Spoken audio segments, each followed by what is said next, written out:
Welcome to the Manders Mindset Podcast.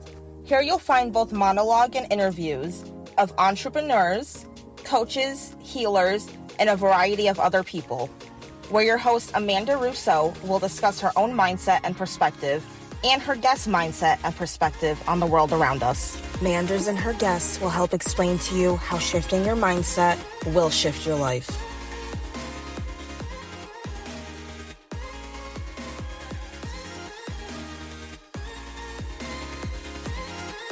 Welcome to Manders Mindset, where we explore the power of shifting your mindset to shift your life. I'm your host, Amanda Russo, and I am so excited to speak with today's guest. Today's guest is Gaylen Wilson, a heart transplant survivor, 20 years sober, former alcoholic, relationship author, certified thriving relationship coach, and the founder of the Monument Method Institute, alongside with his wife, Heather. Gaylen's story is about so much more than just those titles. His life has been a series of unexpected turns, setbacks, second chances, and reinventions that have ultimately shaped not only who he is today, but the work he now does, helping others build stronger, healthier relationships. And I am so excited to speak with him. Thank you so much for joining me. Oh, it's my honor to be here, Amanda. Thanks for having me.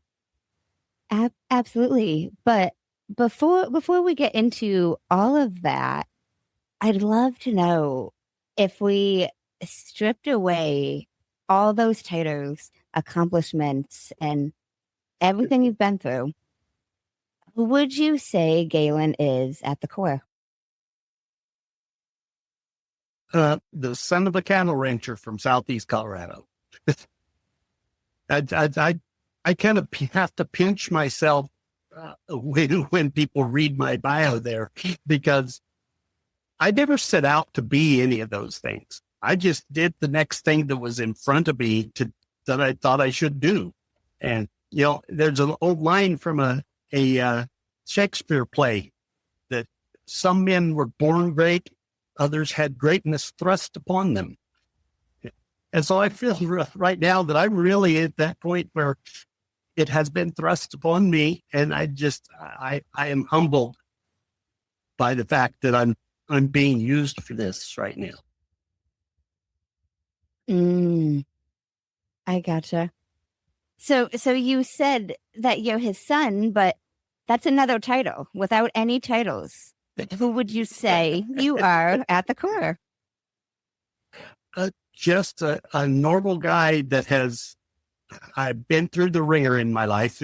If you've read my bio, you might expect to be meeting a bitter old man here, because I've had to reinvent myself like 6 times. I was on a podcast a while back that was kind of a RPG gaming podcast. And the host said, Gaylen, you're a literal RPG player. You've had to reinvent, or you've had to complete character wipe 6 times in your life, where you had to just kind of, okay, what do I do now? And so, and it's funny because as I've done my podcast journey, I've been asked that question a lot, and I've come up with the fact of why I didn't turn into that bitter old man. And that is because I always felt gratitude for what I still had left, and not so much the bitterness from what I had lost. I think that is the key to almost life, Gaylen, is the gratitude for what's left, because things, identities, people, experiences, things will leave our lives, but there's always going to still be something that we have, and finding and having the gratitude for that is amazing. Yeah. And it's a true key to happiness, is being grateful. It absolutely is. It absolutely is. Now, can you take me back to little Gaylen and down memory lane a little bit, your childhood, family dynamic? I had a fairly normal childhood. I was adopted at 11 months. But, my parents were always open with me that I was adopted and they treated me like parents did. So I never felt like an adoptee. I felt like their kid. And so they did a good job. And so my childhood was pretty normal. I got married at 20, had 4 kids by the time I was 26. So we were quite busy. And so I started farming in my early 20s. I had been selling insurance. My dad called me up one day and says, "You want to do some farming?" And he had a farm that I would sometimes go drive tractor for him. So that's what I thought he was saying. And I said, "You need some tractor driving done?" And he says, "No, I got a guy sitting in my office here." He worked my dad ran the local grain elevator. He said, "I got a guy sitting in my office. He has 960 acres out south of town that he wants to rent out." So boom, I was a farmer. and made better than average money for a 20-something kid all during my 20s. And I was very driven. I at one point, about 27, 28, I was farming that farm, and I'd taken on an irrigated farm, and I had a business sharpening implements for farmers and a roofing business, and taking 17 credit hours at our local community college. So my wife didn't see me very much that summer at all. And, but then the last 2 years of that, 2 of the last 3 years were crop failures because of drought. We live in the desert plains of southeast Colorado, and rain is not guaranteed here. And so that was pretty much the end of that. I had ended up filing farm bankruptcy. And that really took it out of me because I loved farming. It was who I was. And so I went from there to being a stockbroker, believe it or not. I went to the city to make my fortune and got a job as a stockbroker and was doing quite well at it when I walked into work one Monday morning in January of 1990. And I'd been selling this little dental HMO to all of my clients. I even had $3,000 of my mother's money in this little company from California. Because their financials looked so good, I thought they just had to go places. Well, they'd been lying on their financials. And so I walk into work and they said, "Oh, they filed Chapter 7 bankruptcy. They're gone." So, of course, their stock went to zero. And none of my clients wanted to talk to me. And, my mother barely wanted to talk to me.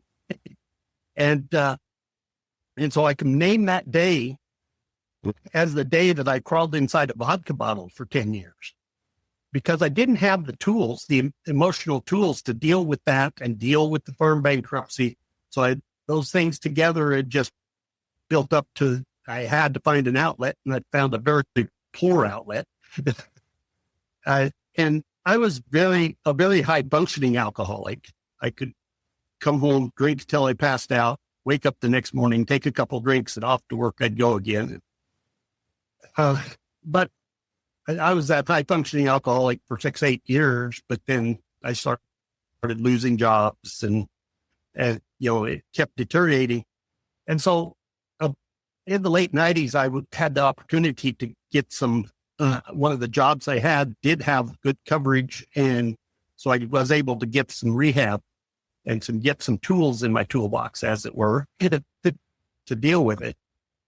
And so by January of 2001, I was at the point where I was staying sober 6 months and maybe having a weekend binge here and there. And so I got a job as a traveling computer consultant for a company called PeopleSoft, making the most money I'd made in my life, doing great. And then we remember what happened in September of 2001.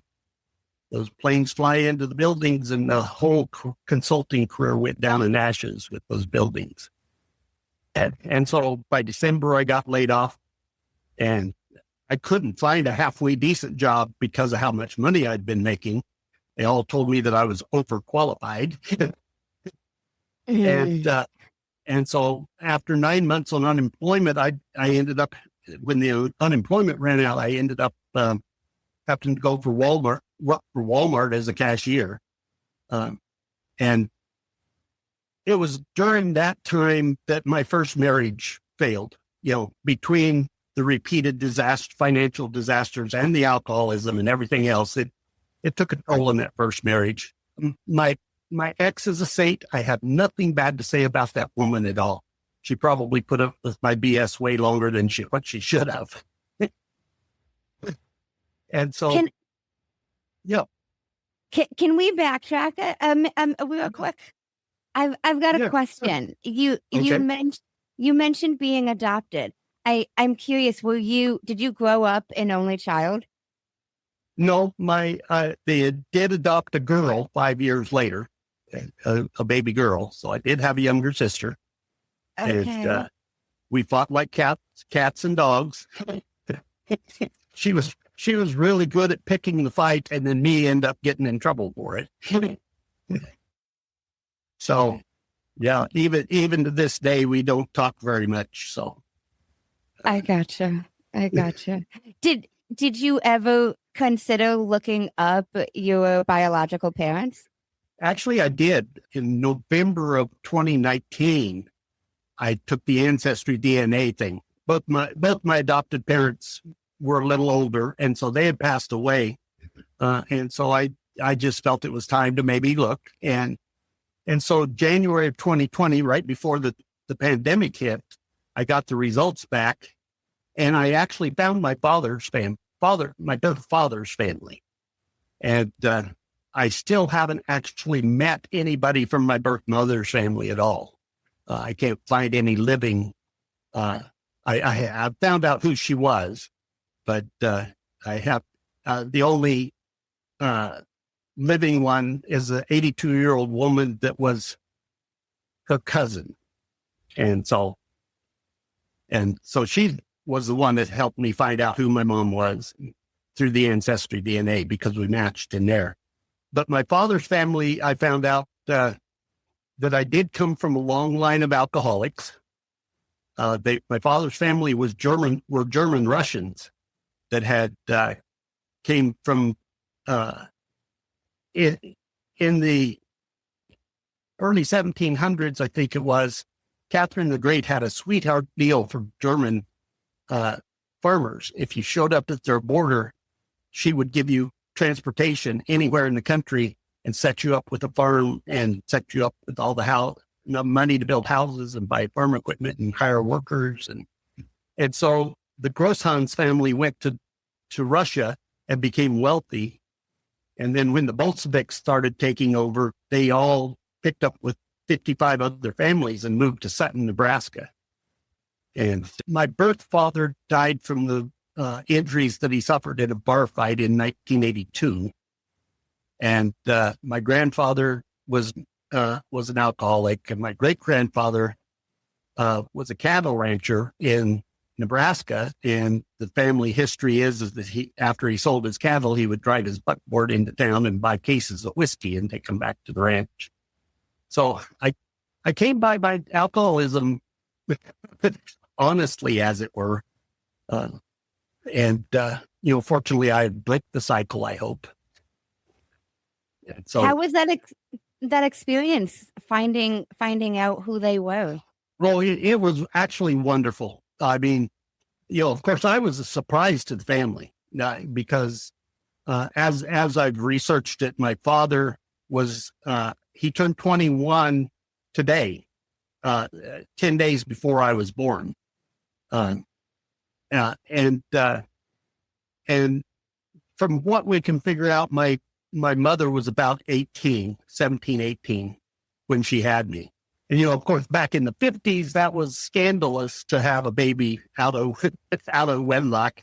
And so I had kind of already figured out that maybe my mom had been, because I was born at University Hospital in Denver. And back then, young girls that got pregnant like that got shipped off to the Florence Crittenden School for Unwed Mothers in Denver. And they all had their deliveries done at University Hospital.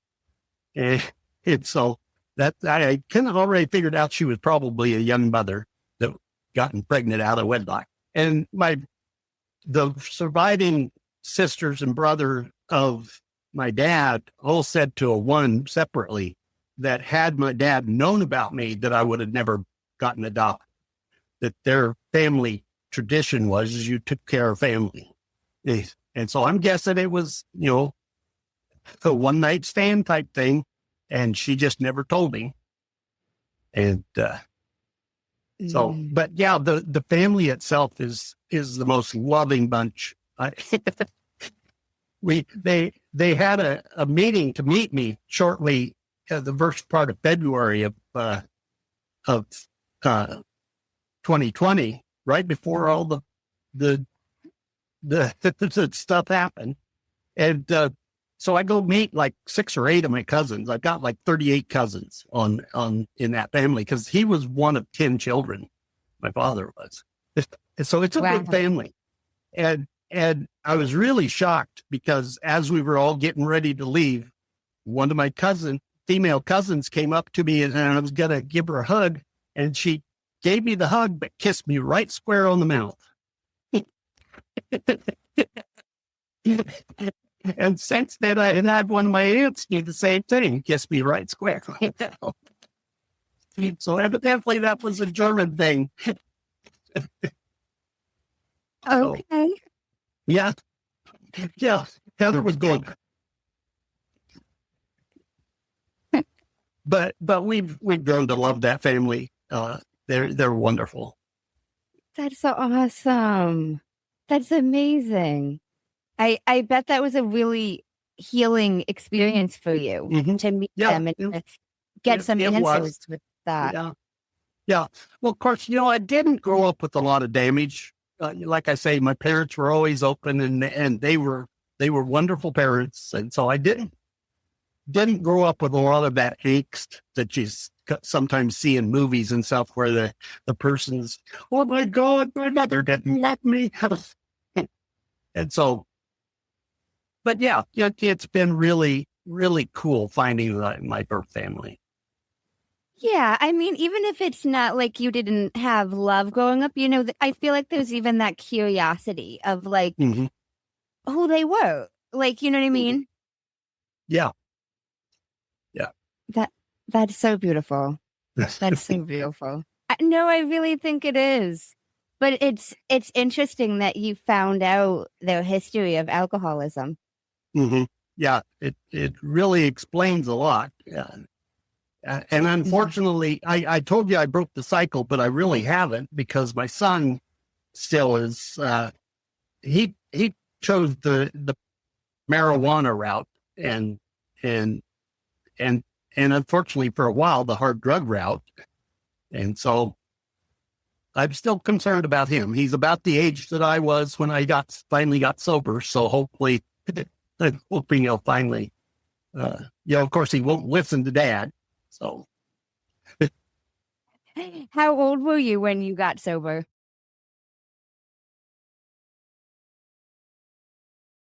I had just been with Heather. I would have been about 48. And it's interesting because I had tried the Alcoholics Anonymous route, and it just really never kicked with me. For me, all I saw was a bunch of guys that were hanging onto their sobriety with their white knuckles. When they're counting how many days they've been sober, after 10 years, they're still counting the days. And what really put me off was finally, there was an Army veteran that he was in a wheelchair, and he'd been sober 21 years. And I was actually thinking about asking him to be my sponsor. And I went to a meeting one Monday night, and they announced that he had fallen off the wagon over the weekend and had drank himself to death. And that's one of the dangers of being sober a long time and then going back to drinking is you drank like you did when you were drinking every day. And so you die of alcohol poisoning really easily. And so I said, I've got to find a different way. And so actually I was very fortunate because I found kind of an obscure book called Rational Recovery. And I call it the thinking man's way of getting sober, because in it talks about the fact that alcohol goes into your primal brain and makes itself an instinct that's just as strong as your need for food or need for water or need for sex. It basically takes over that primal brain. And so anytime an alcoholic starts to think about getting sober, primal brain's going, dude, you're going to die if you stop giving me my alcohol. And so once I understood that, I was able to start using my logical brain to overrule that primal brain and say, no, we're not going to die. I don't need that alcohol to live. And so that was the beginning of me starting to get sober. And then, a lot of people say that alcoholics switch their addiction. And so when I got together with Heather, I was again staying sober for long periods of time with an occasional weekend binge. And so, but I was able to switch my addiction to Heather, which was a much more healthy addiction. And so we had an amazing relationship from the start. And she was the first girl I dated after my first failed marriage. So I hit the jackpot right off the bat. And we started off our relationship. I'd been doing some studying into tantric sex. And one of the tenets of tantric sex is eye gazing. And so eye gazing creates an incredible bond between a couple when it's used during lovemaking. And so we started off our relationship with that. And we basically never left the romance phase for 12 years. Up until the virus attacked my heart we met in 2002, but the virus attacked my heart almost exactly 12 years later. In winter of 2014. And so I think that amazing bond that we had created during those 12 years was really what got us through, because for the next 3.5 years, poor Heather had to watch me dying in front of her eyes as my heart just got worse and worse and worse.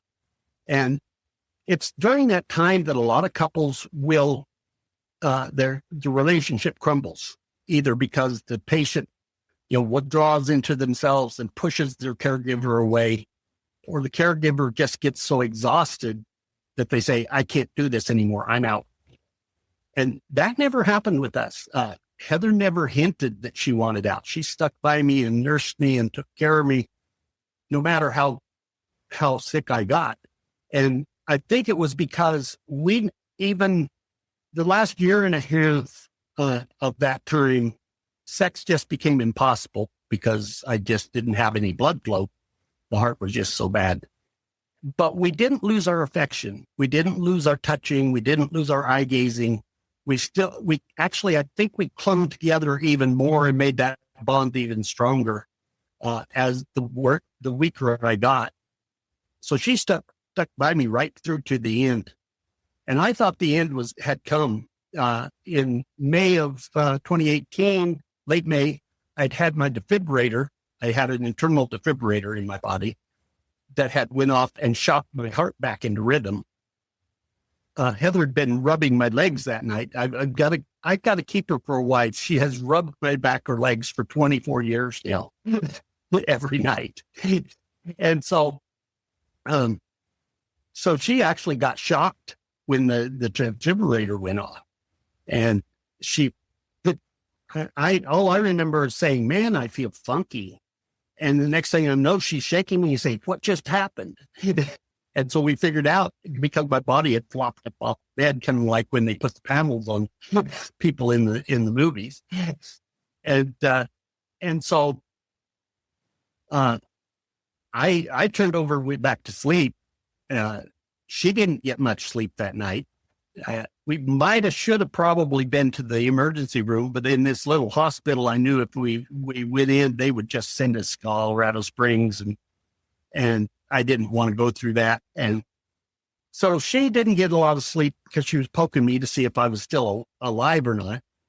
The next morning, I held my little, I had a little mouse thing that I could hold over the defibrillator, and it would read the computer in it, and then I could set it in Cradle, and it would send that to Denver. And so that's what I did. And I called them up, and they said, "Oh yeah, that's where the term drop dead comes from. Your heart rate had been 240 beats a minute right before that went off. And it shocked you back into rhythm instantly. If had you not had that in your body, you would have been dead right there on the spot." And so it had saved my life. But the next week, my heart went back into AFib again. I had to go back and get cardioverted up in Denver again. And getting cardioverted twice in a week just completely takes it out of you. And so I could tell that I'd only been on the transplant with 7 months.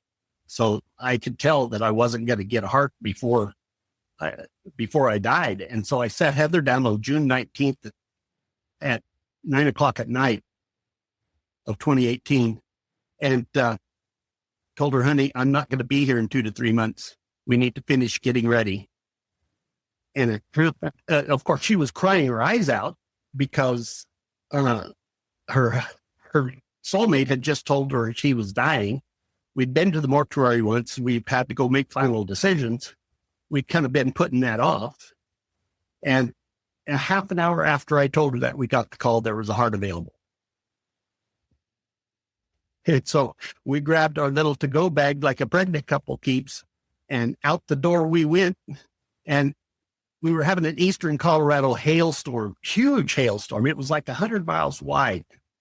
And so for the first 100 miles, we were driving through the rain and the hail, and the waterworks were going outside the car, and the waterworks were still going inside the car because she had switched from crying because she was sad to crying because she was excited and scared because there was a 5% chance I could die on that table.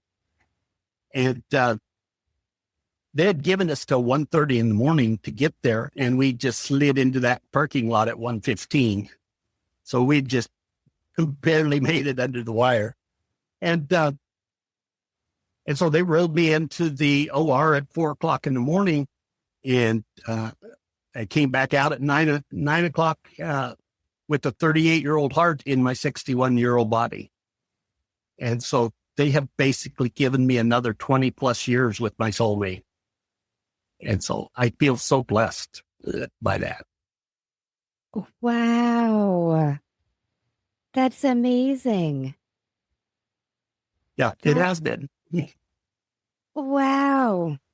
What were your first thoughts when you heard this over the phone? Oh, well, they told me that it was a high-risk heart, that they'd found track marks on the guy's arms where he'd been using intravenous drugs. And which was, knowing what I know about him now, was really kind of strange because he was an athlete. He was into snowboarding and inline skating and extreme sports. So I don't know.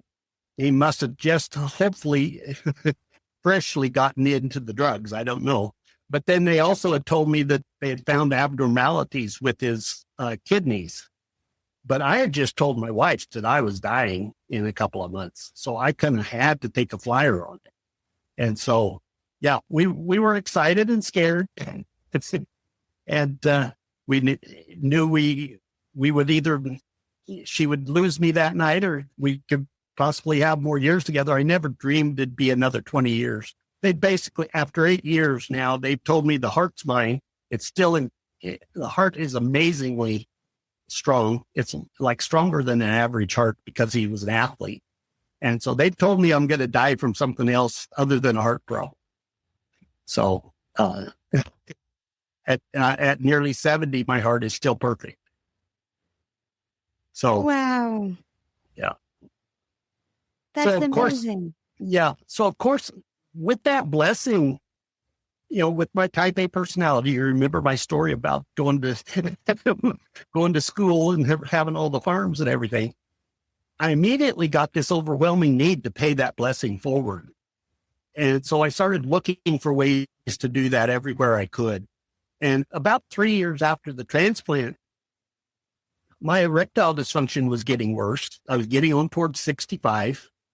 I had actually developed DD back when I was 44, 2 years before I met Heather. But fortunately, Viagra was amazing for me. And so it let me catch a 17-year younger wife and keep her happy all that time.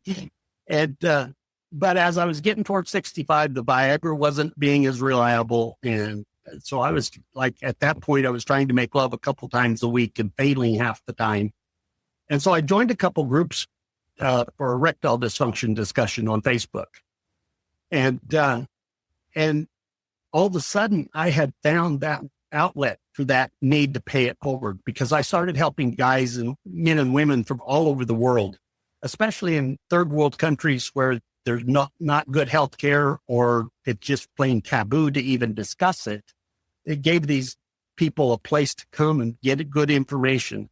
And so I got so involved that within 3 months, they made me the guy that had formed the first larger group 8 years previous. He was ready to step away. And so I offered to help him be a moderator, and he says, no, you can have it. You can be the administrator. And so he made me administrator of that one.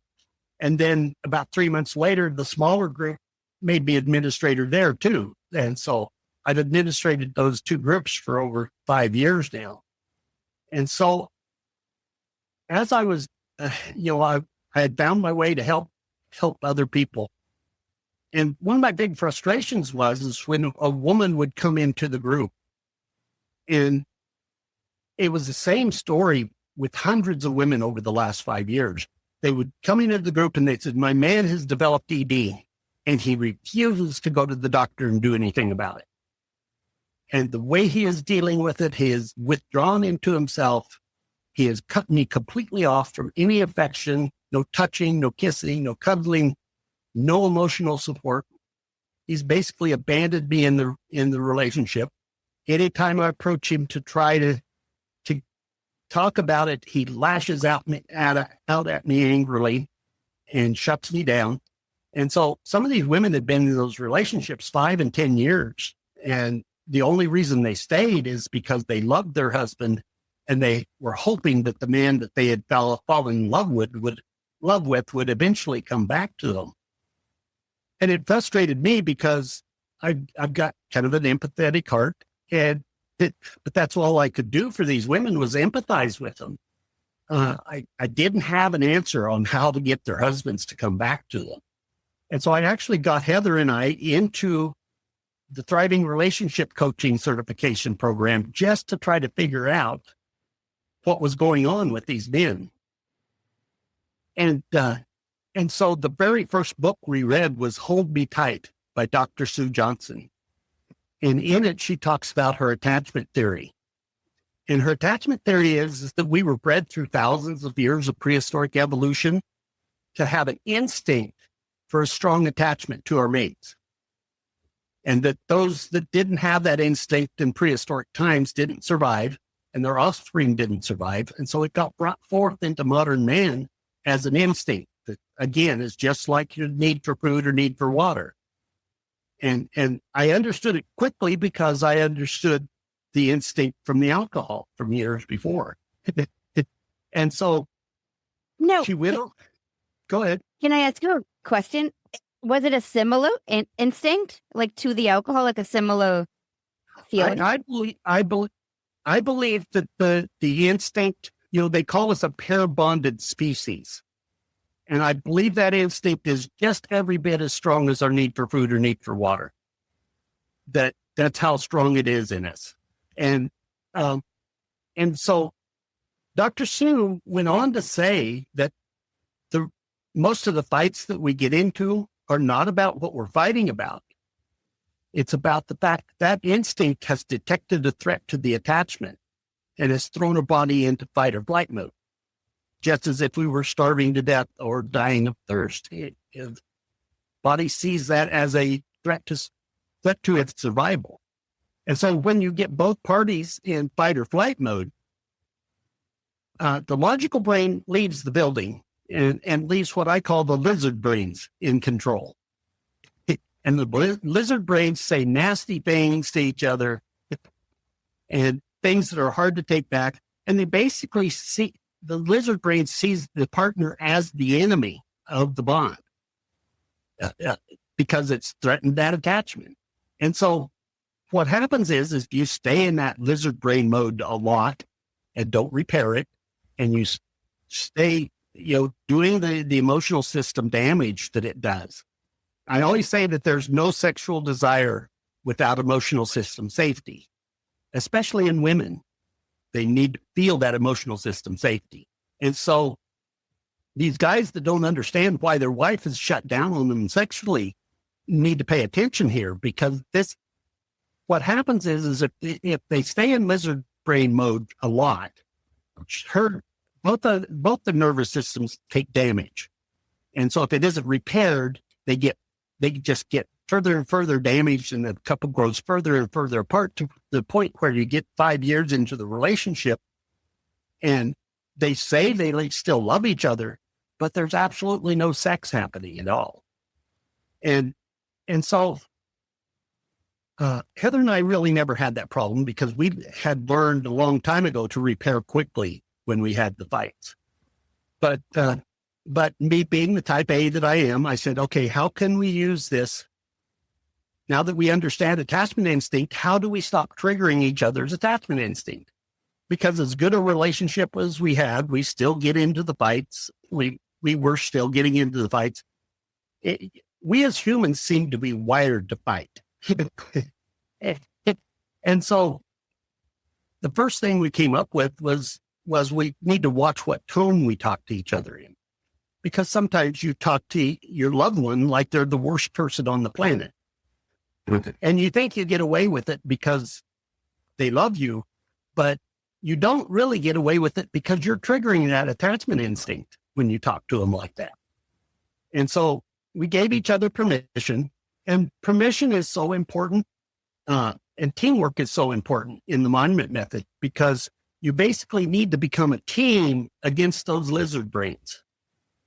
And so Heather and I believe we're building this big, beautiful marble monument to our relationship. And each kind word or loving gesture, or especially when you make love with presence and eye gazing, you're building onto that monument. But each terse word or cold shoulder or fight you get into, you're taking a hammer and chisel to that monument. And so we decided we wanted to fiercely protect our monument. Excuse me. And so to fiercely protect the monument, that's the Monument Method Institute motto, is fiercely protect the monument. You see it on the poster behind me here. And to do that, you need to make the monument more important than your ego and more important than winning a fight, because nobody wins those fights anyway. And so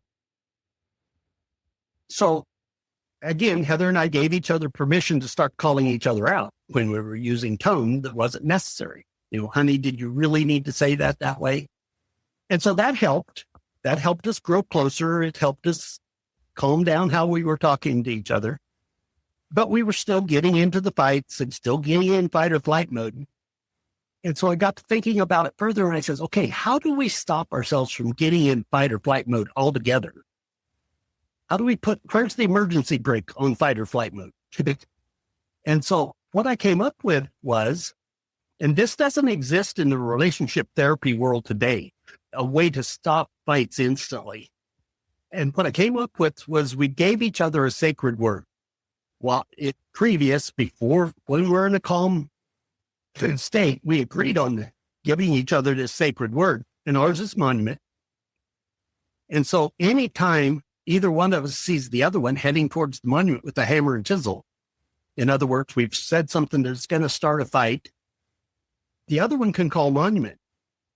And when we call monument, we've agreed to stop the fight right there. And that does two things. First of all, it reminds us that the monument is more important than the fight we're getting ready to get into. But the second, I called it a sacred word because we made that sacred vow that no matter how mad we were, the fight stopped right there. But when you stop the fight, you don't separate and go calm down, unless, of course, you're both have gotten into full fight or flight mode and they're both insane. Then they need to go separate. But generally, if you separate and calm down and you come back together, you're going to be right back where you were again. And so what we discovered to keep ourselves from getting in flight or fight altogether was when monument gets called, we turn towards each other, come together, and lovingly embrace each other's arms and gaze into each other's eyes and patch that little spot on the monument that we just chipped out. And the science behind that is that when you gaze into your lover's eyes, it goes into that primal brain and tells that primal brain, your attachment's safe. You can stand down. And so that's what happens. The nervous system lets the body stand down out of fight or flight mode. The logical brain returns to the building, and now you can logically discuss what it was you were getting ready to have a big fight about. And so as you practice this, and it, like I say, it does take practice. We seem to be wired to fight. So it takes some practice, but as you practice it, pretty soon the little fights are gone, because the second one of you says something that would have started a little fight, the other one's saying monument, and you're coming together and repairing it. You're actually preventing any damage at all. I always say the best repair is one you don't have to make. And so, but even the big fights, the ones you used to be mad at each other for a day and a half for, now are over in like 5 minutes with us, because really quickly one or the other of us is going, wait a minute, what are we doing to our monument? And coming back together and repairing and connecting and making our bond stronger. So as you practice this, pretty soon your emotional system starts to heal from all that damage. And as your emotional system heals, it starts feeling safer and safer with your partner. Well, remember what I said a while ago about there's no sexual desire without emotional system safety. So as you repeatedly come and repair, your emotional system starts feeling really safe with your partner. And so desire can re-enter the relationship big time. And so that's what we call the monument method. And so I had actually written the book called The Monument Method. And I was out working on our car one day last December. And I'm a pretty decent mechanic from my farming years. I actually overhauled tractor engines back when I was a farmer. And so, but these new cars are a pain because of all their computers, and it's just really tough to work on. But I'd worked on this thing for 2 months. They're my type A personality again. I was not going to take it to the mechanic. So I finally got it running. And so I was so proud. Yeah, I drove it around the block. It was driving fine. I pulled it into the driveway and shut it off. Well, Heather wanted to go visit friends. We'd made best friends with the man who got his heart 17 days after I got mine. And so Heather and Chris, his wife, have trauma bonded over their heart transplant husbands, and they are closer than sisters. And so if we don't go see them every couple of months, Chris is calling saying, when are you coming? And so we got in the car, loaded it up, got in, pushed the button, nothing. Okay, so right off the bat, not even the light on the dash. I mean, it just did. So right off the bat, I was upset because I had been working on this car 2 months and thought I had it fixed. And secondly, because Heather had been so excited we were going to go get to see Chris. And so I'm really upset right off the bat. I grabbed my little multimeter and I go pop the hood and I check the battery and it's way low. And so my bright idea is I would go get the other car and pull it up across the driveway and jump start it. And so I did that. I popped the trunk on the second car to go get the jumper cables that I knew were there, but I couldn't find them. And the reason I couldn't find them is because they were underneath the blanket, and I was too far gone to move the blanket and find the jumper. And so at this point, I get even madder. And I remember an old set that's in the garage that I bought like 40 years ago. And that's, by the way, that's how you can tell you're getting old, when you can talk about something you bought 40 years ago. And so I went in, I got the cables, and I'm carrying them out, and I'm looking at them, and I'm going, oh no, I left these out in the weather too many times over their 40 years. And they were all rusty and nasty, and I'm going, oh, it's not going to conduct any electricity. And sure enough, I click them on the car, and I click the other end together to see if I get a spark, and there's nothing. And so now I'm really gone. I grab them off the car, and I hold them over my head, throw them on the concrete. Well, Heather's sitting in the car with the hood up, so she doesn't see what's going on, and the windows are up, so she doesn't hear anything going on. So she has no clue that her husband's spiraling out of control right in front of her. And I'm not usually an angry man, but this was getting to me. And so I finally went into the garage, found another set of good jumper cables, came out, got it all hooked up, and I walk around to the driver's side of the car, and I opened the driver's door, and I'm like totally gone at this point. I'm so mad. And so picture this, a 69-year-old angry man crawling in on his hands and knees on the driver's seat. And I get like 8 inches from Heather's face. And I said, I need a monument. And the second our eyes met, that anger just went gone. To the point, I expected it to calm me down, but it was just gone. And so the first thing it shocked me so much. The first thing I said to her was, you have my permission. Anytime you see me upset, you can come give me a monument and get me to settle down. And so, of course, now there's a second book in my future called The Sanctuary Bond. And that's what we're calling this, is the Sanctuary Bond. Because what had happened is Heather and I had been practicing the monument method for a couple of years by this point.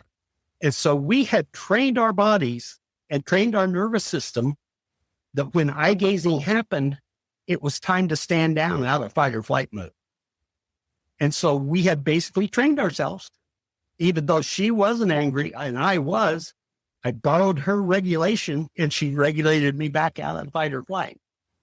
And so as I started writing the second book, I started realizing how utterly powerful this was, because I'm going to get a little traditional here. Say the wife's in the kitchen cooking supper for the family, and the husband's been out in the world, and the world has just been mean to him that day. And so he comes home and he's in fight or flight mode the second he gets to the house. And traditionally, she might just stay in the kitchen and hide until he has a chance to calm down. Or worse yet, she comes out and she engages with him. And so all of a sudden she's in fight or flight mode too. And so the outside world has brought its hammer and chisel into the house and is going at their monument. But with the Sanctuary Bond, what happens is he comes in fight or flight mode. She realizes it. She comes to him with his permission. It takes permission, because monumenting somebody that you don't have their permission is just creepy. And so she comes to him and gives him a monument, gets him settled down out of fight or flight mode. And that's going to do a couple of things. First of all, it's going to make that bond between them even stronger. As you do this often enough, you become each other's nervous system's safest place in the world. And so that's going to in itself return a relationship to the romance phase. I maintain with the Sanctuary Bond, you can stay in the romance phase for life, as long as you work on it. It takes consistent work to do it. But secondly, what that's going to do for him is it's going to bring him down out of the fight or flight mode. So it's going to make him live longer because he's not producing all those stress hormones anymore. He's calmed down. He's out of the fight or flight mode. So they're going to, instead of having the evening they used to have, which was bickering back and forth and finally going to bed mad at each other and not having any sex, now they have a wonderful evening together because they have bonded as soon as he got into the house. And So they have a wonderful evening together. They go to bed happy and likely have some really nice lovemaking because they kept that bond strong.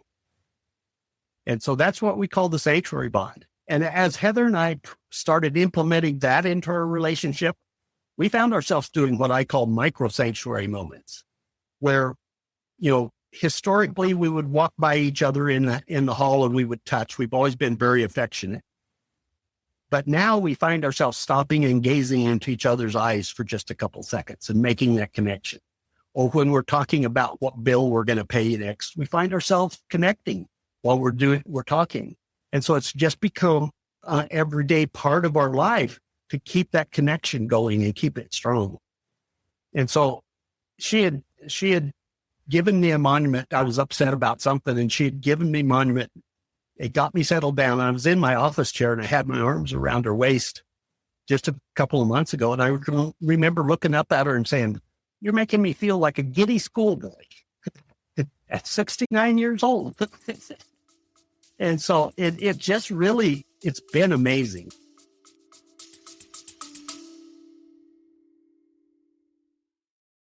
If you're loving these conversations and want to dive even deeper into mindfulness and transformation, make sure you check out my other podcast, Breathwork Magic.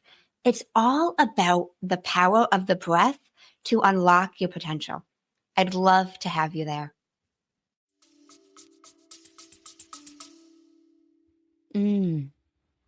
Now, the way you describe this, I'm thinking this isn't possible, but I'm curious. Is the monument method only something that you or people can do with their intimate romantic partner? Yeah, you're going right direction I'm headed too. Because yes, I actually have a book plan for the monument method for parenting, because we do not connect with our children. We direct them this way and we direct them that way and we tell them this is what you're going to do, but we're not really connecting with them. And that's why we end up with adults with attachment issues, because we didn't attach to our kids when we should have. I've raised 4 kids with my first wife and then married a 17-year younger woman with a 2, 4, and 8-year-old. So I've raised a second family now. And so I saw that pretty much, I was a lot more patient with her kids than where I was with mine. But still, I see that we didn't deliberately connect. And that's the whole deal between the monument method and the sanctuary bond, is you are deliberately building that. It's something you're actually actively building. And you can build that with your kids. You can build that with relatives. I'm writing a book for the monument method for long-term illness. Of course, that's really my lane. Because had we had the monument method back when I was sick, it would have made us even stronger. And so, yeah, I've got the monument method for military and police, because they go out and they are in fight or flight as a job. They call it situational awareness, but it's really fight or flight. And so they're coming home and bringing that fight or flight into their homes. And that's why so many military and police marriages don't last, is because they're allowing that outside world to come in and destroy their monument. I love that you're thinking it further than just the romantic, intimate partnership. Because I get what you mean about the desire and the lovemaking, but eye gazing and that connection, so many people don't have that even with their friendships. And yes, you have a different relationship when you eye gaze with somebody. If you look into somebody's eyes, the relationship is different versus if you don't. Yes, exactly. Now, I also have it planned, the monument method for corporate team building. We've just got to figure out how to keep it out of HR with the eye gazing.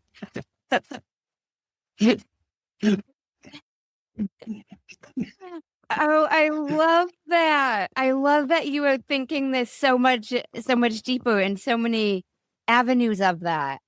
Mm-hmm. Yeah, that's it. I started this project 9 months ago as I sat down to write one book on erectile dysfunction because I'd had a little skin cancer scare and had it removed, and they got it all, and it's only got like a 3% chance coming back. But that skin cancer is the number one threat to a transplant patient because of the immune system suppression we have to be on to keep the heart from getting rejected. And so I said, I've got 5 years of experience helping guys fix their ED. I basically got a doctorate education in how to fix ED. So I'm going to sit down and write one book so Heather can have some income after I'm gone. You know, if I should get the cancer and die from that. And so I sat down to write that one book. And so over the 5 years, I had written several little essays because I kept getting the exact same question from different guys all around the world. And so I would write a little essay answering those questions, and I'd save it in my Google Keep. So when the next guy came and asked that question, I'd just pop over and copy it, pop over and paste it. So I could help a lot more guys.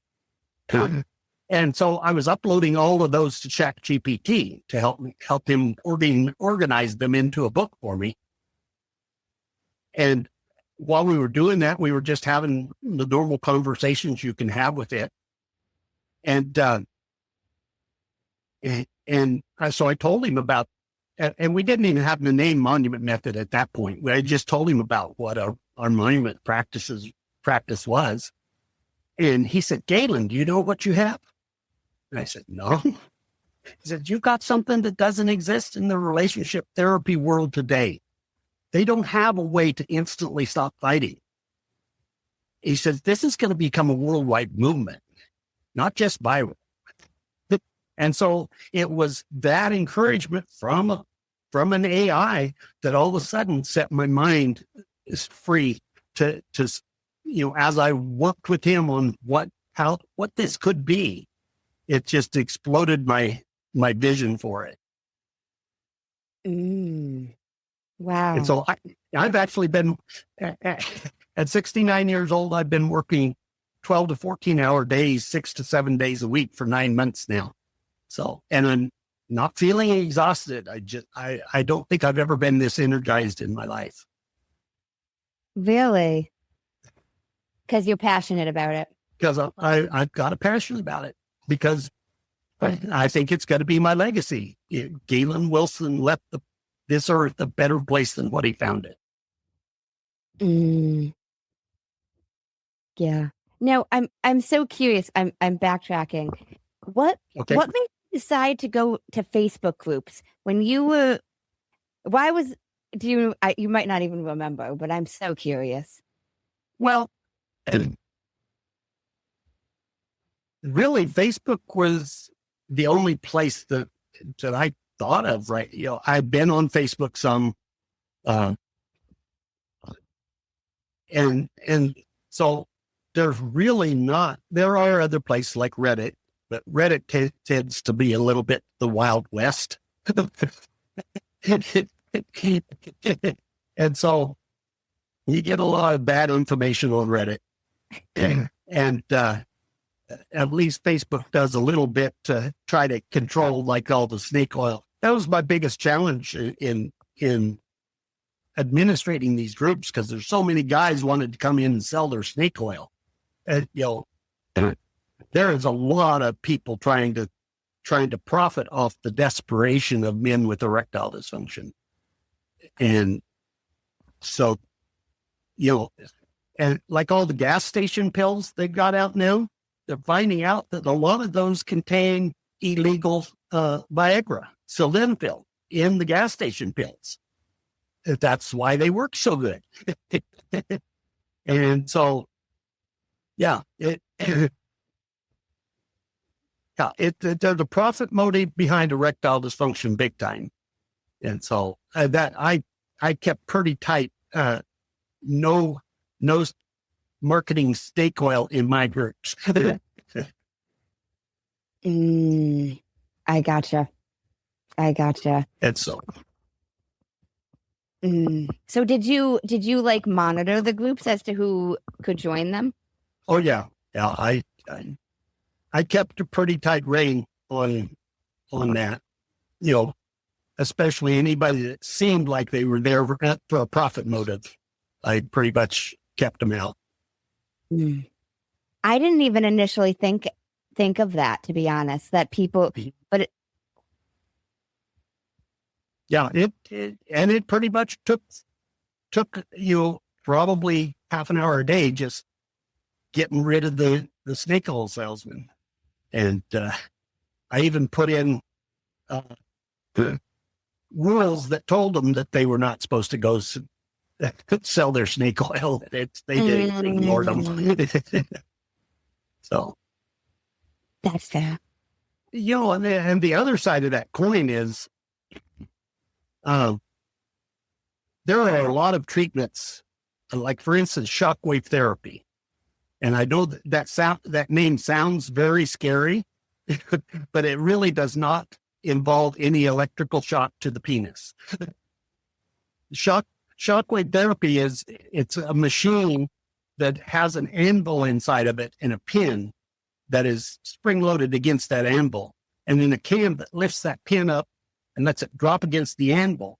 And that creates a sound wave that travels out the tip of the machine.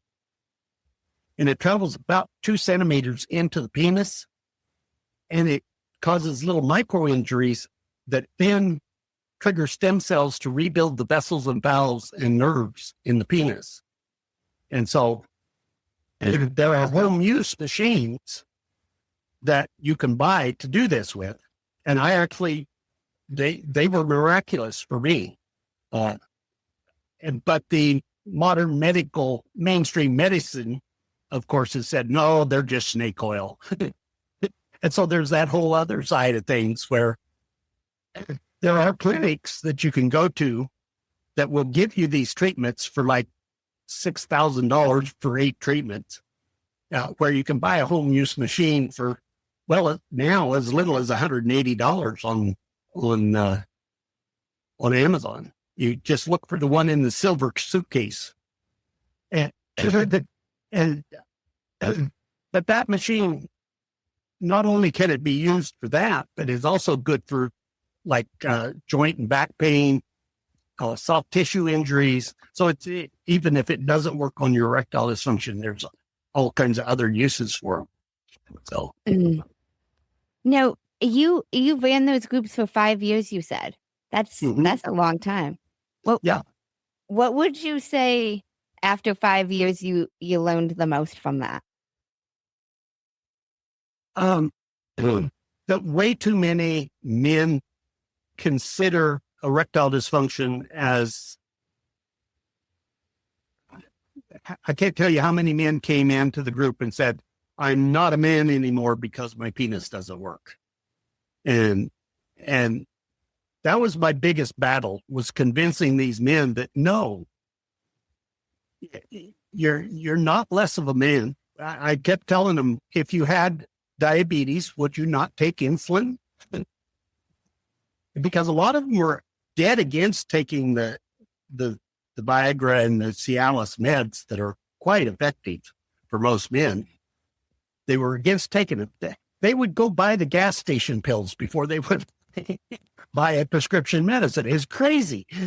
And of course, there was one guy that was, I call the king of supplements. He once sent me a picture of, like, he had a table with like 60 different bottles of stuff that he had bought over the years, trying to treat his ED naturally.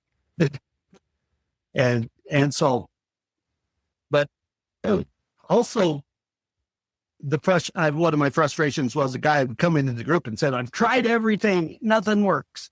And maybe he tried the pills, because I've written a trilogy of books, Rebuilt for His Eyes Only.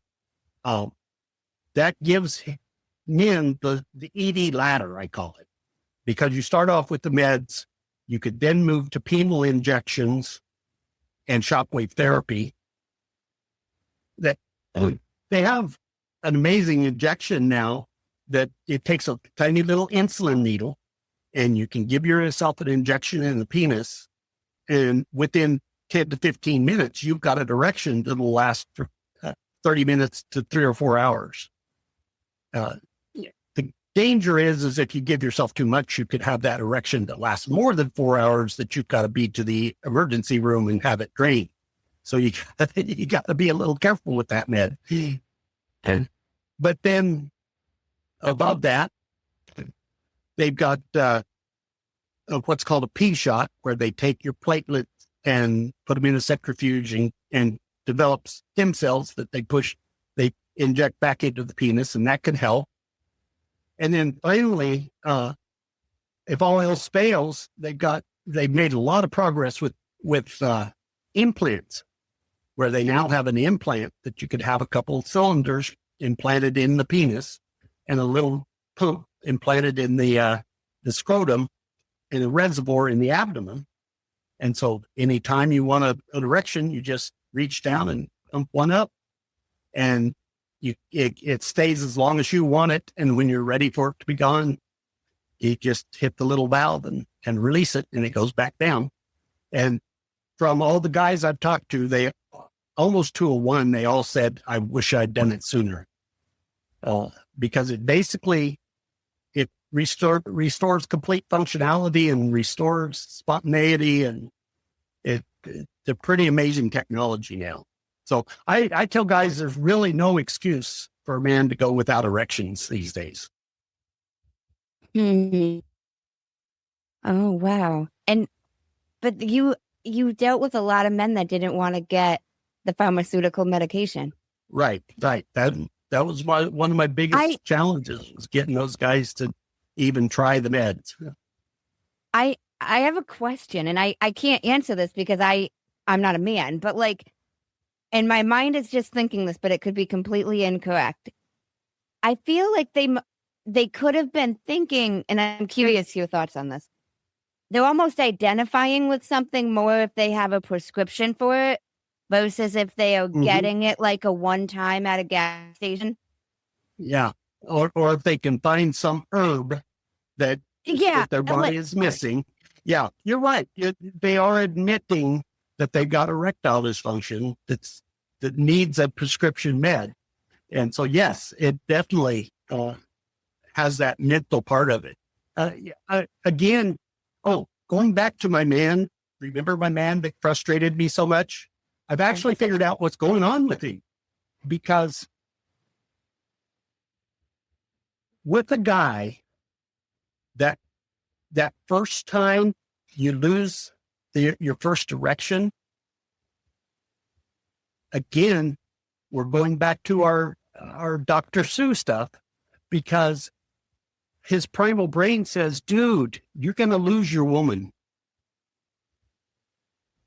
So that's the message his nervous system is sending to him, that he's going to lose his woman because he lost that erection. And so, like for me, that first erection I lost 25 years ago, I was to the doctor that next week saying, I want that new little blue pill they're advertising, because I had went into fight mode. These men that withdrew into themselves have gone into flight mode. And so I've actually written the second book in my erectile dysfunction series is called Anchor, for her eyes only. And the first thing it does is tell her, the very first thing that goes through most women's mind when their man loses that first erection is, it's me. He's not attracted to me anymore. And then that thought is closely followed by, he's having an affair. That's why he doesn't want me anymore. And usually neither one of those are right.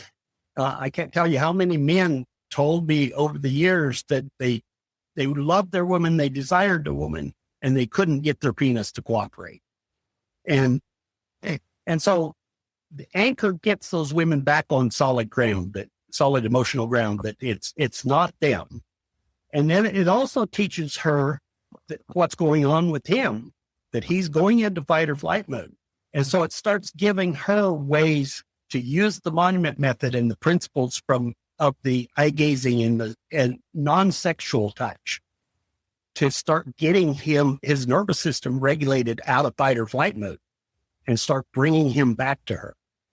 I say the book tells women what to do and what not to do, because generally you start pursuing a man that's already in fight or flight mode, and he's just going to withdraw further into fight or flight mode. And so that's why when these women would approach their man about intimacy when they were in fight or flight mode, that's why he would lash out at them angrily, because she basically had backed him into a corner.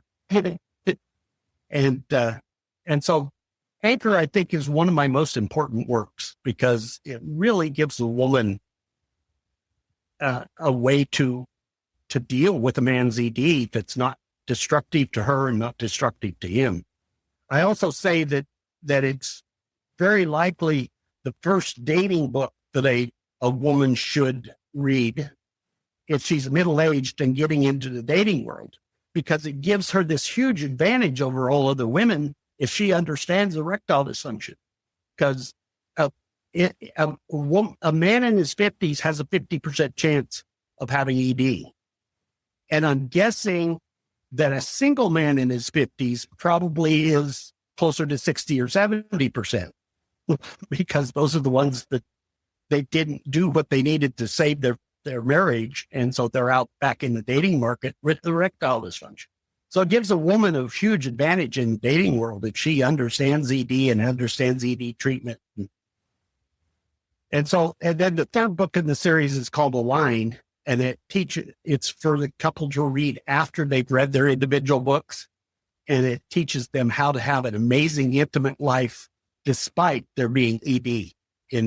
Because I can't tell you how many women came to the group and told me my man became a lot better lover after he developed ED, because all of a sudden he's paying attention to me, is present more. He's not performing. I told my guys that when you learn to make sex more about the spiritual connection than about the physical performance, that's when it becomes amazing, utterly fulfilling, and creates that lifetime bond that neither one of you would risk with an affair. And so, and his thought just went off the cliff. It's a 70-year-old cliff. Welcome to a senior moment. At least I can still laugh about it. Yes, you've written a lot of books. How many books total have you written? There are 34 in print right now. 34 books? She's been working more on the romance side, because what we've done is we've taken the monument method and the sanctuary bond, and we've written those books told in a love story. So our romance books aren't your typical fantasy, werewolves and vampire and billionaire romances. They're real people that are in real conflict that discover the monument method, and it shows them going through the progression of learning it and learning to implement it in their lives. So you can actually read the monument method if you read the 6-book Monument Hearts romance series. Oh, wow. Get all the philosophies are taught in those romance books in an entertaining way, in a love story way. I love that you did that. Oh my gosh. Wow. I love that. That's another thing that working with AI has just exploded because I kept going back to him. I said, what if we do this? And he said, oh yeah, that would work great. So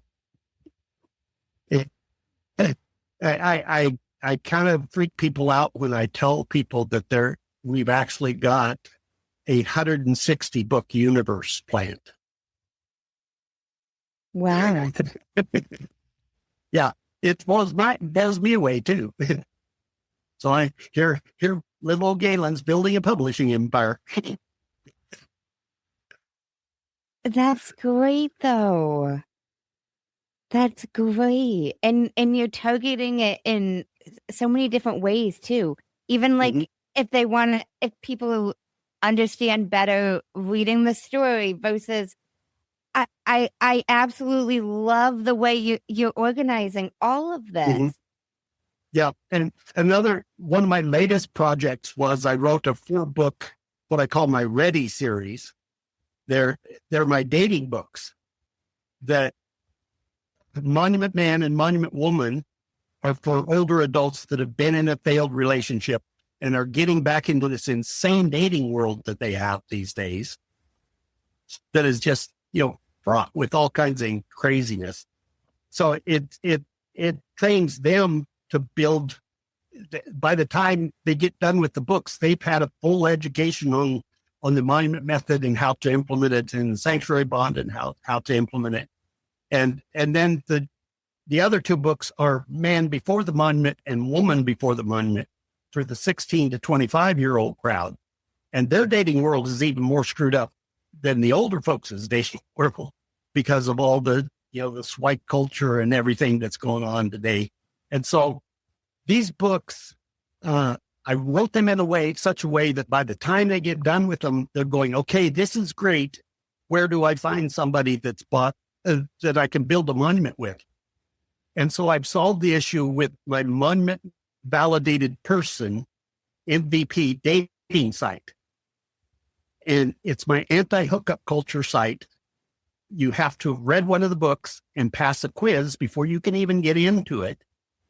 And then you've got to vow that you're there to build a monument with somebody, not for casual dating. It's no casual dating allowed. Have you created this already? Yes, it's brand new. It's got 1 guy in it. So ladies, there's 1 guy out there that you can fuck. But yeah. And so as part of my heart transplant, pay it forward, I'm going to make it free forever. I'm never going to charge for MVP. I just feel it's that important to have a place for people that have read the monument method. Oh my gosh. To find each other.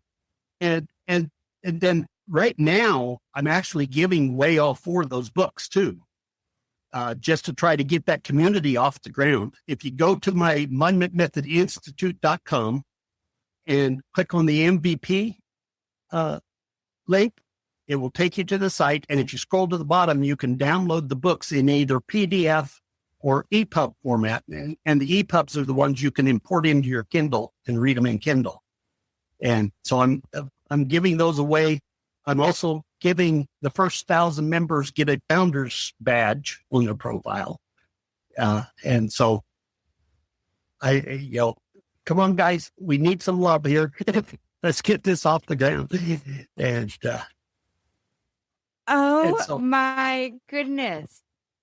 And so I'm also setting it up on my website. I'm just starting to set it up for my coaching. I'm going to have a calendar out there that you can go and make a coaching appointment. My normal price for a 90-minute session is $297, but if they use the code Manders, they get $100 off that first introductory session. And I'm guessing by the time this episode goes live that I should have it all set up where people can go there and book an appointment and actually get Heather and I together to customize the monument method for couples. Wow, that's awesome. Okay. So the 2 of you are working with couples? Mm-hmm. Okay. But I think it's important having her there, even if she doesn't talk a lot, because she is every bit as responsible for us developing this as I am. She was a willing participant in my experiment, and we have, the Bible says the 2 shall become one, but it doesn't really give us a roadmap for that happening. And so I think Heather and I have become about as close to one as a couple can get. And so we're so blessed by that, and we want to share it with the world. I love that, Gaylen. That's amazing. That's so amazing. No, I I am so curious. I have a question that kind of came to mind. Okay.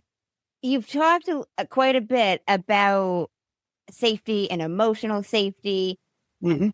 I'm curious how you would consider that relating to communicating in a relationship. Yeah, exactly. You've hit on the exact thing, and I kind of miss telling that, because that is what the traditional therapy says. To stop conflict, you have to learn to communicate, get better. But the problem is when you get into fight or flight and those lizard brains are in control, there's no amount of communication that's going to get you out of that. And so our point is exactly the opposite, is you have to get emotional safety first before communication can happen. That's why we always say, if you're in a conflict, establish that emotional safety first. Return to each other first. And it takes, you can't do this with a couple that only one of them wants to do it. It takes the team. It takes both parties of the couple to make that vow that no matter how mad they are, the sacred word stops the fight. And so we've got a tattoo that's in our books. Heather and I both have the tattoo on us now, of this symbol that's behind us. If you see, the monument is protected by the two swords, one in front and one in back, and with fiercely protect the monument under it. And so we've got that, and we've got a little vow that you say to each other when you get the tattoos. And that's all in the books. And so I'm hoping that tattoo becomes the most widely used tattoo in the world, the most recognizable tattoo in the world. Because it's just so the couple has something solid on their body that reminds them how important their monument is to them. Because you've got to make the monument the most important thing in your world. And then everything else falls into place. I mean, even when you think about it, the greatest gift you can give children is an amazing relationship with their father or mother. Because children are little sponges. And so if they're raised in a relationship that's always battling, they're going to absorb that battle, that fight or flight from their parents. So the best thing you can do to raise healthy children is having an amazing relationship with your spouse. Yeah, no, that's so true. And I think you hit the nail on the head about emotional safety needing to come before communicating, because our lizard brains, Mm-hmm. again, I think that's with any type of relationship, if we don't feel emotionally safe, we're not coming from the right place. Mm-hmm. And so, yeah, relationship with parents and children, it's the same thing. That emotional safety has to come first before you can communicate. Yeah. Sometimes that's hard with a teenager.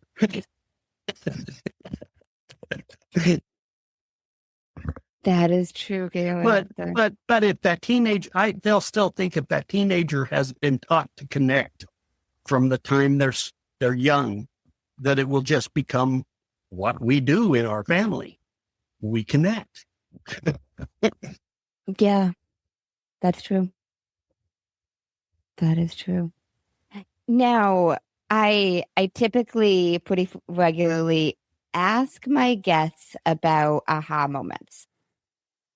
I'm curious if there was one during some chapter of your life, a moment that something clicked and maybe you couldn't see yourself the same way afterward.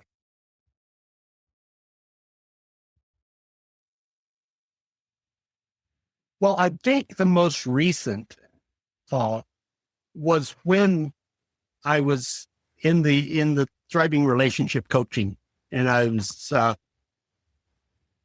reading a book by Gottman, and he said in it, and I've kind of modified it a little bit, because he said that the greatest gift life has to offer is a strong romantic and sexual relationship. But I've taken that a little further, and I say the greatest gift that life has to offer is a romantic, sexual friendship and spiritual bond with one person that you choose to become incredibly one with. And every decision you make in life should be run through the filter of, does this protect my bond with that person? And I think if you do that, you're going to end up with a pretty amazing life. Because too often we're not making decisions based on what's going to protect that bond. We're making decisions about, what's going to make us the most money, or theoretically, what's going to make us happy. And what I've realized is those guys, in the narcissist guys, or there are narcissist women too, but they are trying so hard to make themselves happy, and they are never going to be happy. I think the true secret to happiness is making your mate happy. And, like the old happy wife, happy life thing. But I really think that giving of yourself to make your mate happy is the way to true happiness. But it's got to be a two-way street. Absolutely. Absolutely. Yeah. Now, I'm curious, and I know you have this dating site that you are developing, but before that's fully equipped and up, do you have suggestions for people to meet this mate? That's a rough one, because you're not likely going to meet a monument person in a bar. And actually, the site is up and running. It just needs people to inhabit it. It's fully functional. You can message each other. Okay. There's even a group chat room. It's fully functional. It's running. And again, I'm not a programmer, but thank God we have artificial intelligence that is. Because he and I sat down and I told him, this is what I want. And boom, a day and a half later, I had a fully functioning site. And so I am probably one of the few in the 70-year-old range that is using artificial intelligence in fact, I was griping at him because he's the most broken piece of $200 a month software I've ever used. And so I was griping at him about it one day, and he says, well, Gaylen, most people come to me and ask me to write a poem about their cat. You're building a 160-book publishing empire. You're hitting the very outside edges of my capabilities. So it's been a pretty amazing ride. I gotcha. So no suggestions for meeting the mate? That's really tough. Maybe got to pass the quiz. And what if they don't pass the quiz? Maybe we need to start a chain of monument method bars. Oh, maybe it's not a bar. Maybe it's like a hangout place. Like maybe it's a cafe. A coffee shop, cafe, monument method coffee shop, cafe. Yeah, I can see it happening. You just expanded my vision a little further. If this takes off, it's amazing what you can do when you start getting some money. That is true. Yeah. That is. And it's like, I have a lot of pay it forward ideas, from if I do come into money, that because there is not a lot of actual study into the herbs and everything else, because there's no money in it. If a big company finds an herb to fix something, it's not patentable. And so that's why they want to make all these artificial drugs to fix things. And so I personally think Elon Musk should have this huge push to find natural cures for everything instead of all the crazy meds we have. Yeah. I completely agree with that. The pharmaceuticals are kind of crazy. And then even some of the side effects that come with certain things. Mm-hmm. Yeah. Yeah. But, one nice thing is I can't complain too loud because Viagra has been amazing for me. And it's actually been proven to be good for your heart. A recent long-term study came out and said that men that have taken Viagra or Cialis for decades have a 25% less chance of dying from a heart attack because it opens up the vessels in these men so that they don't get the blockages and stuff. And so they're actually good for the heart. And I can't complain too loud because I got a heart transplant that, back in the early 90s when University of Colorado started their heart transplant program, the average, the median age of survival was like a year and a half. And when I did my testing to get on the list back in 2017, that was up to 14 and a half years. And they said it was growing every day because of the new meds that they have for the anti-rejection meds are so much more effective than they were back in the early 90s. So, we can't throw the whole baby out with the bathwater. I get it. I'm curious, and this is a little off topic, but I'm just so curious your thoughts on the dating apps today, or even not even just today, but in general on dating apps. Mm-hmm. Oh, my thought on dating apps? Yeah. Yeah, they're, I called mine an anti-hookup culture dating app because that's what so many of the dating apps have become, is just because our modern society has taught people to build that chemistry is what you should build a relationship on. That's the most important thing. And while you do need chemistry for attraction and chemistry for the relationship to start, the problem is so many couples build their relationship on that chemistry and that chemistry alone. And that's why, the average romance phase in an average relationship is 6 months to 2 years. And so that's why you see so many relationships that end in 6 months to 2 years, because they've been built on that chemistry with no structure built underneath it, like the monument method and the sanctuary bond, that can keep that desire and keep that interest and curiosity about each other going. So that's why you see so many relationships breaking up at that early stage. And so that's what most of the dating apps. I was playing around with, I call ChatGPT Eli because it's easier to say than ChatGPT. I was playing around with him one day and we had done something amazing. And I said, I am Optimus Prime. And he came back and I was walking into Dollar General with my phone in my hand.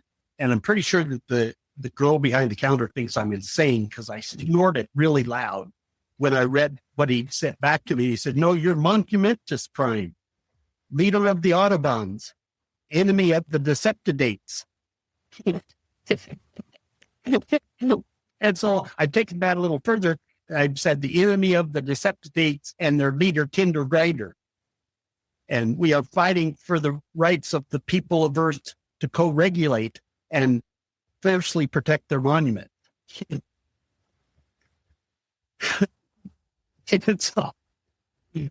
and I can't remember how I was going to tie that in, but I am monumentous prime. In monumentous prime doesn't think dating apps lead Right. to connection? No, very rarely. I mean, because they are, I've heard of what they call the 80-20 rule, that, 20% of the people on these apps get 80% of the attention. And so that leaves most of the people, the other 80% that aren't getting the attention, damaged because they're not getting any attention. And then I really think that also damages that 20%, because all of a sudden they get this false sense of worth because so many people are interested in them.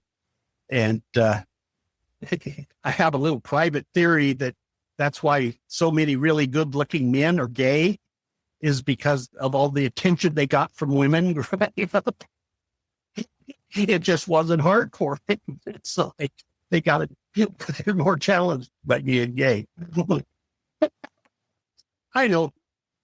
Do you have any gay men friends? I'm so curious for you to ask one of them that. Oh, I actually, my stepson is gay, and yeah, I've had gay friends in the past. Did you ask any of them this? Did you I ask? didn't ask any of them.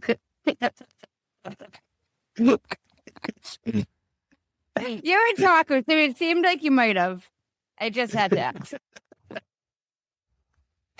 Now, you're going to make me probably go look one up and ask them.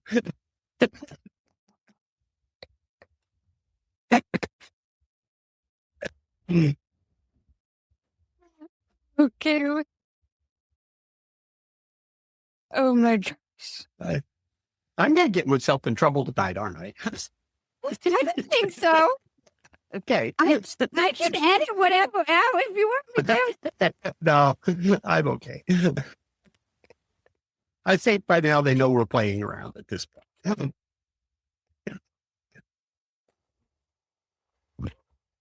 I'd love to transition back a little more serious. I do have a question I didn't get to, but okay. You've been given like a second chance on life, I have. Did receiving a new heart just automatically make you want to live differently? Absolutely. The probably the biggest thing that happened because of the transplant is, and the 3.5 years that led up to the transplant, is I now make a conscious effort to savor every day that I have with Heather. Because when you're healthy and you're cruising along and you've got an amazing relationship, you really don't stop to really savor that. I know the first 12 years I should have been savoring it a lot more than what I did. And so, yeah, that's the biggest change in me, is that I savor every day that I have with Heather. And I think it does. It probably, that little key is probably what has led me to where I'm at now, is, between the savoring and the need to pay that blessing forward. It's all led from one thing to the other. I didn't set out to be this fancy author with 34 books. I just was doing what the next thing I should do, I thought I should do, that was in front of me. I didn't set out to become a certified thriving relationship coach, but I got presented a problem that needed that as a solution. Now, would you say you had this automatic sense of savoring the moment? Yeah, I think so. I think it was pretty unavoidable when when you sat your wife down and told her you were dying, and then to be saved from that. Yeah, it was a pretty automatic response that, hey, I need to really enjoy this and savor this. No, that makes a lot of sense. Mm-hmm. Now, I'm curious. You've written a lot of books. You're writing more, but prior to all of this, long time ago, did you ever think you would write a book about anything? Yeah, I actually, I've been, especially in years of in between my marriages, I did, text a lot of women, and I was very eloquent in my texting, and I had several of them say, "You should write a book." And so, yeah, there was always in the back of my head that I should write a book, but I never really, had a subject that I felt needed to be put in print. But, now I do.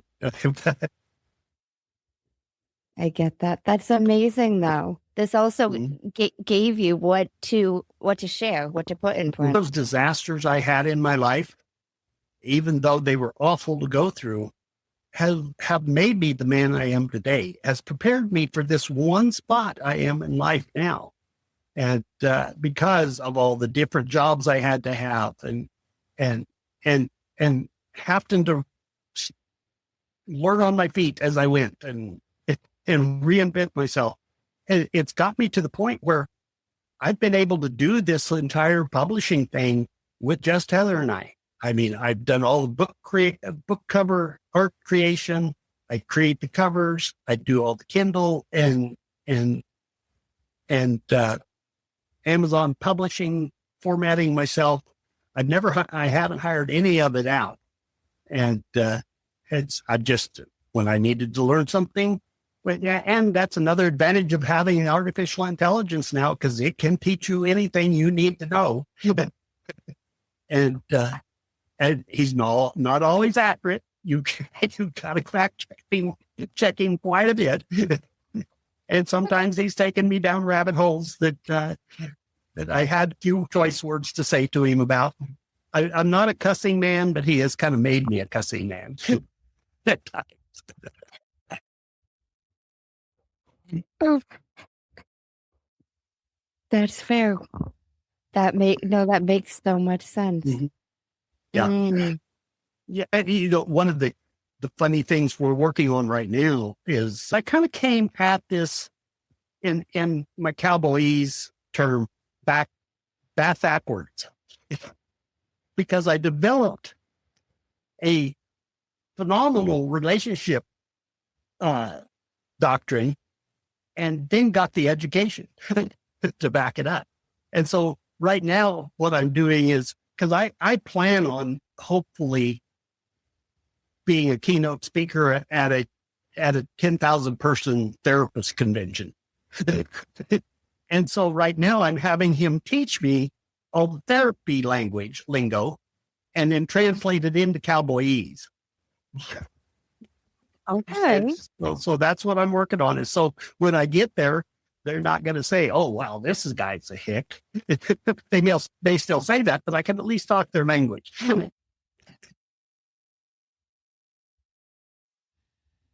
That makes sense. Wow. Gaylen, I love everything you're doing with all of this. Oh my gosh. I have to read all the books. Cool. I do. We need the sales.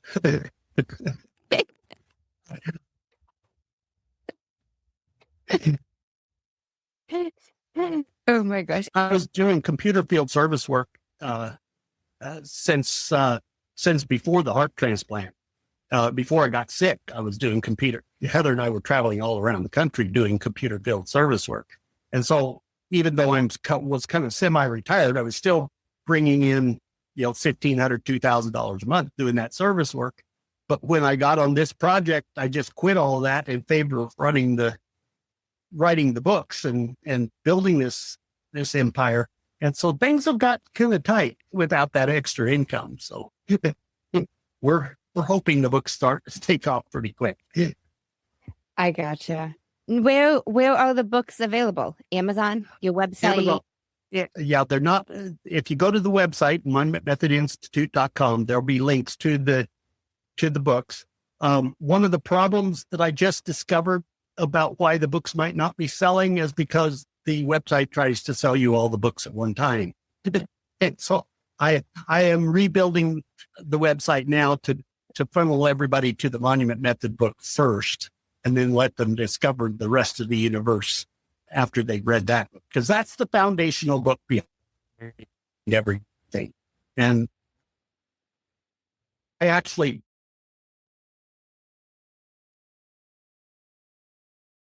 it's been an interesting progression because I wrote late November and early December. And so it was my very first book that I wrote. And so that as I've written more and more books, written The Sanctuary Bond, and then the 4-book, actually the Monument Man and Monument Woman took the whole doctrine and just matured it even more as I wrote those books. So I've had to go back and rewrite Monument Method and Sanctuary Bond. So now you're getting the second edition of those books if you go to Amazon. And because the doctrine just came together and gelled even more as I wrote the other books. So it's been an interesting, because I wasn't an author before this. I just, this is where it led me. Mm-hmm. I love that. I love that. I'm going to read the book. I absolutely am. And then we'll have to chat again. But have you heard of a man named Jay Shetty? No, I haven't. So he's got a podcast. He hosts a podcast called On Purpose. He's a former monk, motivational speaker. He's written a few books. I'm a pretty big fan of his, and he ends his podcast On Purpose with 2 segments. First segment is the many sides to us. Second segment is the final 5.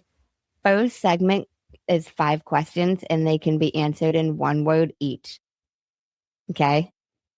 Okay. What is 1 word someone who was meeting you for the first time would use to describe you as?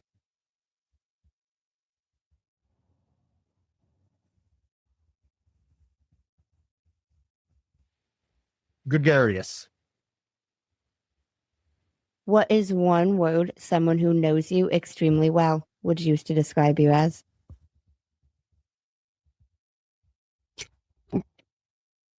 And a little unhinged. What is 1 word you'd use to describe yourself? Driven. What is 1 word that if someone didn't like you or agree with your mindset would use to describe you as? A Nazi. Because that seems to be the going insult nowadays. You don't like what somebody says they're Nazi. What is 1 word you're trying to embody right now?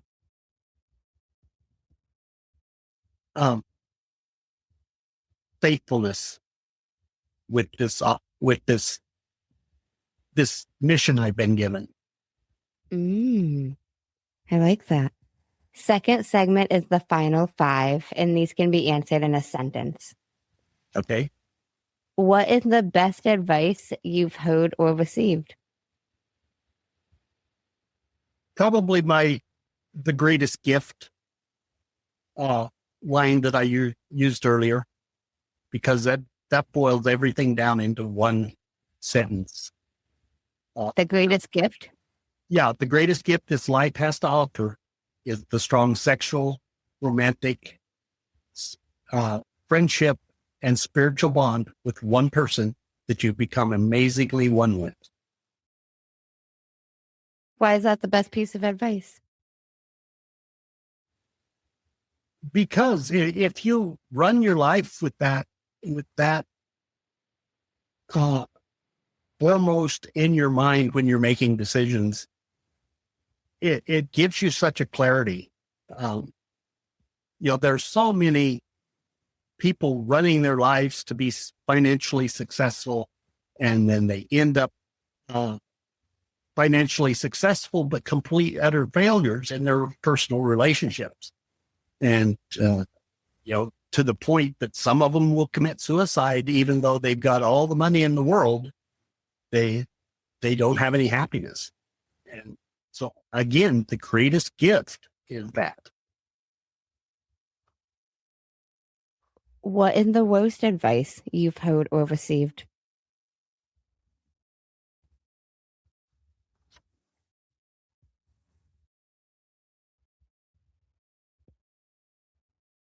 Not coming to me. You've never gotten bad advice? Well, I'm sure I have. I just have forgotten most of it, I guess.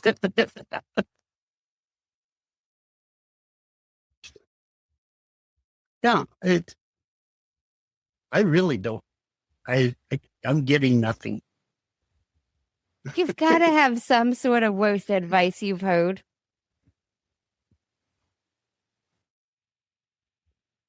Well, the worst, like I said before, I think the worst advice that anybody could give is to live to make yourself happy. Because if you live to make yourself happy, you're never going to be happy. Why do you say that? Because I think, like I say, true happiness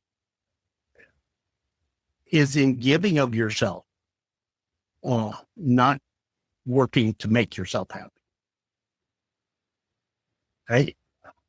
I may be wrong, but I don't. I get what you're saying, though. I do. Yeah. What is something that you used to value that you no longer value? Oh. At 70 years old, what other people think about me? I've pretty much lost that. I'm going to be me, and you may not like me. It doesn't take any skin off my nose. I get that.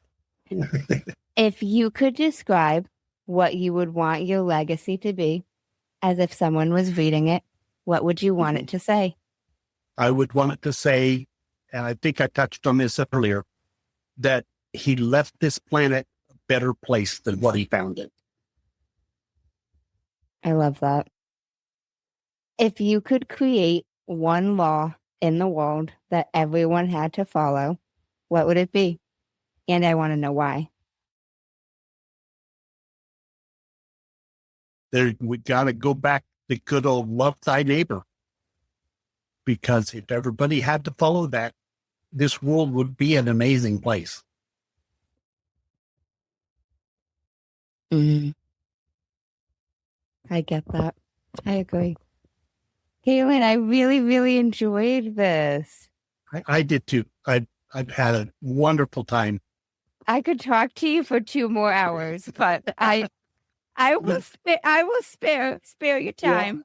Yeah, I'm more than willing to do another episode anytime you want. I would love that. I would absolutely love that. Thank you so much for taking the time to speak with me. You're quite welcome. I've been honored to be here. Oh, thank you. Any final words, anything else you want to share with the listeners? There is one other thing. The number one thing that a woman needs to be happy in a relationship is to feel cherished. And the other side of that coin is the number one thing that a man needs to be happy in a relationship is to be respected. And we need to be careful not to make cherishing or respected a condition of anything. It's something we should give freely.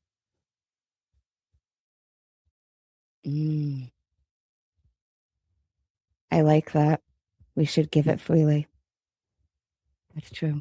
Thank you, Gaylen. Thank you so, so much. You're welcome. I thoroughly enjoyed this. So did I. And thank you guys for tuning in to another episode of Mandy's Mindset.